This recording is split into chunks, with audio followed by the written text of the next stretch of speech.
નમસ્કાર મિત્રો, સૌથી મોટા સમાચાર સામે આવી રહ્યા છે. હવામાન વિભાગની વરસાદની આગાહી. ગુજરાતમાં એક સાથે 4 વરસાદની સિસ્ટમ સક્રિય થઈ છે.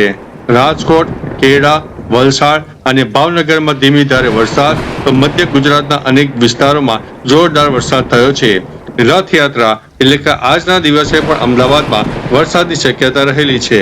હવે વિસ્તારથી વાત કરીએ તો ગુજરાતમાં ચોમાસાના વર્તમાન રાઉન્ડ વચ્ચે હવામાન વિભાગ દ્વારા રાજ્યના નાગરિકો માટે એક સપ્તાહની મહત્વની આગાહી સામે આવી ગઈ છે.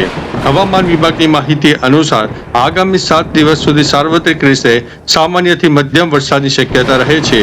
આ સમયગાળા દરમિયાન સમગ્ર ગુજરાતમાં ગાજવીજ અને થંડરસ્ટોર્મ એક્ટિવિટીની પ્રબળ શક્યતાઓ સેવાઈ રહી છે, જેના પગલે વહીવટી તંત્રને પણ સાવચેત રહેવા માટે સૂચના આપી દેવામાં આવી છે.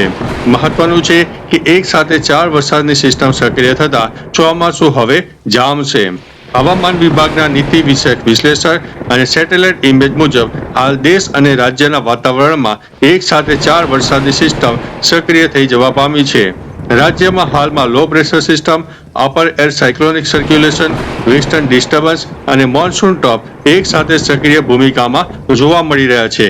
આ 4 સિસ્ટમના સંયુક્ત પ્રભાવને કારણે આગામી દિવસોમાં અરબી સમુદ્ર તરફથી ભેજવાળા પવનો ફૂંકાશે અને છૂટાછવાયા વિસ્તારોમાં જોરદાર વરસાદની શક્યતા રહે છે.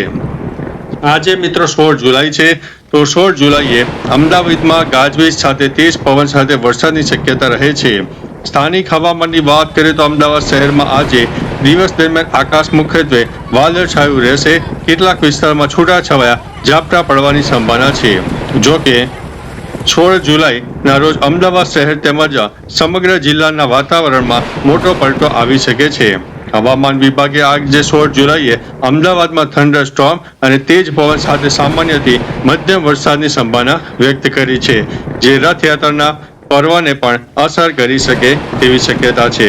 મહત્વનું છે કે હવે ગુજરાતમાં ધીમે ધીમે વરસાદના એક સારા એંધાણ દેખાઈ રહ્યા છે, જે ખૂબ જ આનંદની વાત કહેવાય છે. બીજી વાત કરીએ તો સિઝનના વરસાદમાં હજુ 28%ની મોટી ઘટ દેખાઈ રહી છે. વરસાદના સત્તાવાર આંકડાકીય વિશ્લેષણ તરફ નજર કરીએ તો ચાલુ સિઝનમાં હજુ પણ ચિંતાજનક ચિત્ર સામે આવી રહ્યું છે.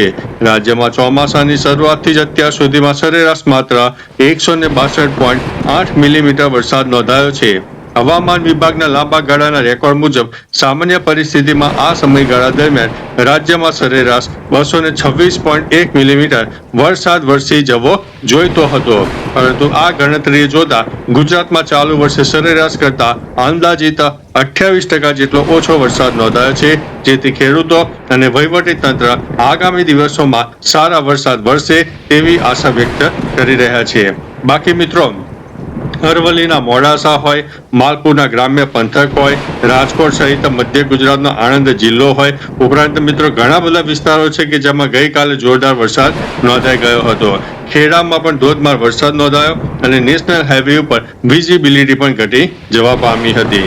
મહત્વનું છે કે ગુજરાતમાં હવે ધીમે ધીમે વરસાદની હેલી શરૂ થઈ રહી છે. ત્યારે મિત્રો, તમારા વિસ્તારમાં વરસાદી વાતાવરણ કેવું હતું, વરસાદ પડ્યો કે નહીં, તમારું નામ અને તમારા ગામ કે શહેરનું નામ જણાવજો, જેથી અન્ય પ્રજા પણ જાણી શકે. તો ચાલો મિત્રો, ફરીથી લેટેસ્ટ ઇન્ફોર્મેશન અને વરસાદની નવી આગાહી લઈને મળતા રહીશું.